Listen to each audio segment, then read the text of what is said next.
last row. Val. Val has always been there for me, but she's been especially supportive since I told her in secret that my dad was leaving today. She even offered to let me hold onto her Moana Funko Pop for good luck, which, coming from her, was a big deal. You okay? It reads. Babushka is not looking in my direction, so I quickly type back. Russians don't cry, so I guess so. Ping. Just keep swimming. She adds a picture of Dory from Finding Nemo. I laugh, then quickly pocket my phone when Babushka glares at me. Time for the Matryoshka display. The Russian Gourmet is a Russian grocery store and deli, but we also sell Russian books, magazines, and toys. Matryoshkas are dolls within a doll. We have traditional ones that are painted to look like old Russian grandmas with kerchiefs around their heads, but we also have modern ones like The Simpsons.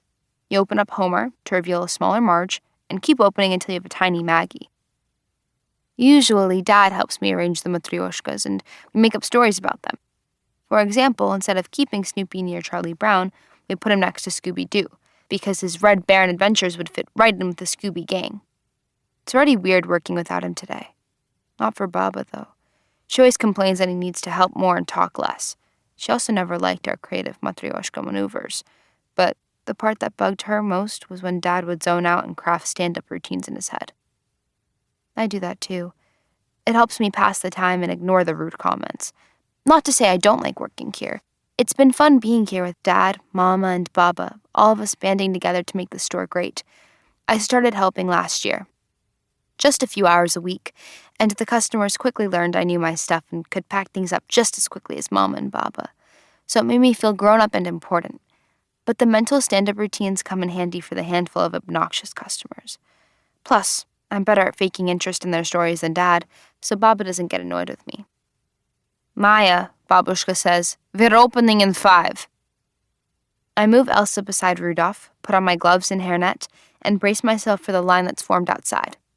Mama winks at me and does the same. Was that Val? You didn't say anything to her, did you? Mama doesn't like me to share family business. She's my best friend. She frowns, but kisses my forehead. Here we go, she says under her breath.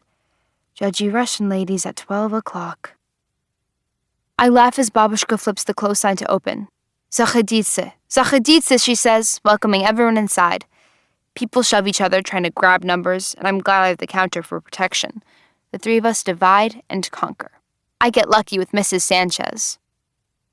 She uses a cane to push her skinny, 85-year-old body to the counter. Sometimes I think the cane is just for show, or to whack people in line. What can I get for you today, I ask.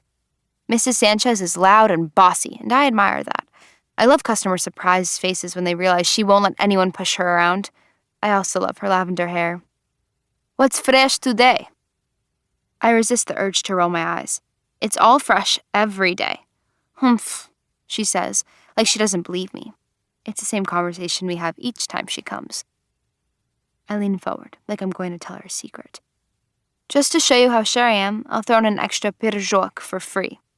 This is part of our routine, too. Good thing she buys a lot, or we'd go broke. The pirozhki, dough stuffed with chicken, beef, or veggies, are our best sellers. A look of triumph crosses her face. Deal. I'll also have the herring salad, poppy seed cake, and those Russian ravioli. What are they called again? Pelmeni. I pack her items, moving her along. She nods. Yes, those. I don't miss my dieting days, I'll tell you that. She slaps a bony hip and laughs. Why diet when you can eat? I wink at her and bring her food to the register. You're a smart girl. She places a quarter in the tip jar as the line grows. And funny, just like your dad. I force a smile. He's performing later. That's why he's not here.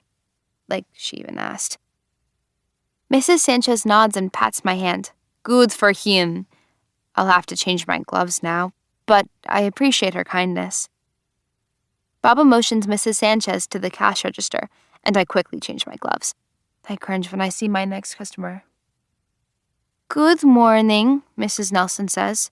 Her daughter Lacey is in my 6th grade class at McKinley Elementary. When I met Lacey in kindergarten, her last name was Katz-Nelson, but by 2nd grade, it was just Nelson.